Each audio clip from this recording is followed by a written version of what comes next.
Dalawa sa apat na sospek sa sip-sip diesel modus ang naaresto ng Quezon City Police District matapos matunton ang sasakyang ginamit sa pagnanakaw ng krudo sa Fairview, Quezon City.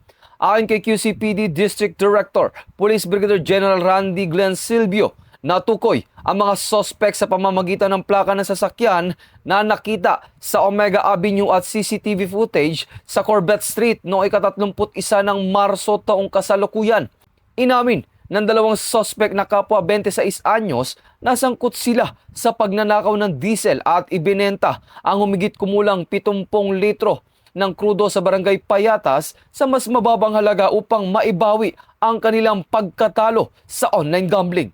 Lumabas din sa investigasyon ng isa sa mga sospek ay may nauna ng kasong theft sa Cavite na may kaugnayan din sa parehong modus.